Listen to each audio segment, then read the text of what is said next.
Hi guys, good morning. কেমন আছো তোমরা সবাই? Welcome back to the channel. Welcome তোমাদের একটা নতুন ভিডিওতে। সদ্য শীতকাল বিদায় নিয়েছে, হেয়ারের অবস্থা কিন্তু একদম শোচনীয়। প্রচণ্ড পরিমাণ ড্রাই হয়ে গেছে। তাই এই ড্রাই হেয়ারকে ঠিক করার জন্য আজকে বানাবো দুর্দান্ত একটা হেয়ার মাস্ক। দেখো, সবসময় পার্লার যাওয়া তো পসিবল হয় না। ঘরে বসে যদি ন্যাচারাল ইনগ্রিডিয়েন্টস দিয়ে একটা সুন্দর হেয়ার মাস্ক বানানো যায়, তাহলে কিন্তু এটা একটা বড় পাওনা হয়। ঘরে থাকা উপকরণ দিয়ে চটজলদি আজকে বানিয়ে ফেলবো সুন্দর একটা হেয়ার মাস্ক। চলো তাহলে ভিডিওটা স্টার্ট করা যাক।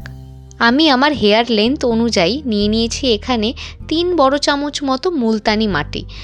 আমি এটা অনলাইন অর্ডার করে নিয়েছি। তোমরা যদি লিঙ্ক চাও আমি ডেসক্রিপশানে দিয়ে দেবো। এই গরমে টক দই কিন্তু আমাদের সবার ঘরেই কম বেশি থাকে। সেই টক দই 2 থেকে 2.5 চামচ মতো আমি মুলতানি মাটির সাথে মিশিয়ে নিয়েছি। ব্যাস, হেয়ার মাস্ক কিন্তু আমাদের এখানে একদম রেডি। খুব ভালোভাবে এবার আমাদের কাজ হবে হেয়ার মাস্কটাকে মিশিয়ে নেওয়া, মানে দই আর মুলতানি মাটিটা একসাথে খুব ভালো করে মিশিয়ে নেওয়া। দইয়ের সাথে মুলতানি মাটিটা মেশাতে যদি একটু অসুবিধা হয়, সেক্ষেত্রে একটুখানি কিন্তু রোজ ওয়াটার ইউজ করা যেতে পারে। তবে আমি এখানে নর্মাল যে জল আছে সেই জল দিয়ে ভালো করে হেয়ার মাস্কটাকে বানিয়ে নিয়েছি। যে কোনো হেয়ার মাস্ক লাগানোর আগেই চুলটাকে খুব ভালোভাবে কম করে নিতে হয়। আমি খুব ভালোভাবে চুলটাকে প্রথমে আঁচড়ে নিচ্ছি।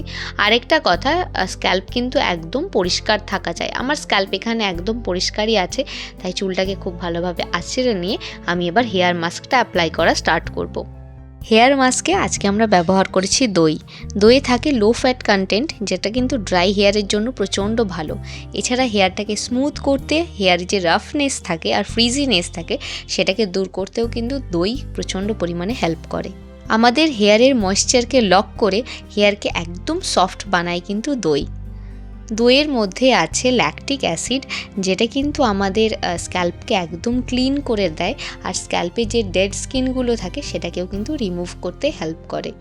এছাড়া আমাদের হেয়ার ফলিকলসকে গ্রো করতে কিন্তু দই প্রচণ্ড পরিমাণে হেল্প করে। এখানে না মুলতানি মাটি না ইউজ করে দইটাকেও কিন্তু as a natural mask use করা যেতে পারে। দই খুব ভালো কন্ডিশনিংয়েরও কাজ করে আমাদের হেয়ারে। অনেক সময় দেখা যায় হেয়ারে প্রচণ্ড পরিমাণে ড্যান্ড্রাফ হয়ে গেছে, সেই ড্যান্ড্রাফকে তাড়াতেও কিন্তু দইয়ের জুড়ি মেলা ভার।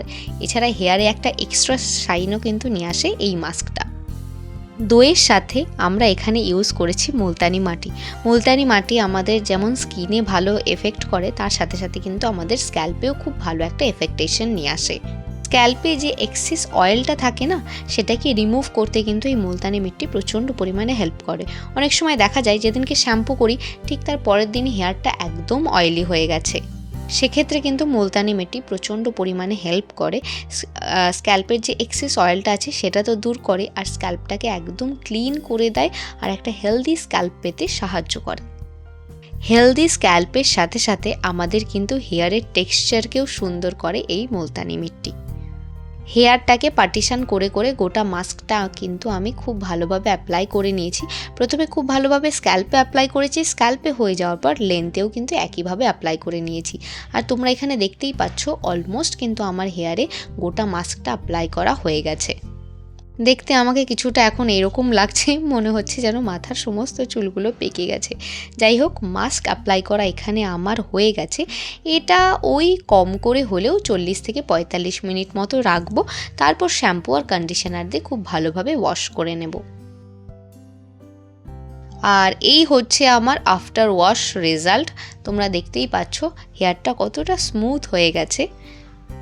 হেয়ারে কিন্তু একটা এক্সট্রা শাইনও এসেছে।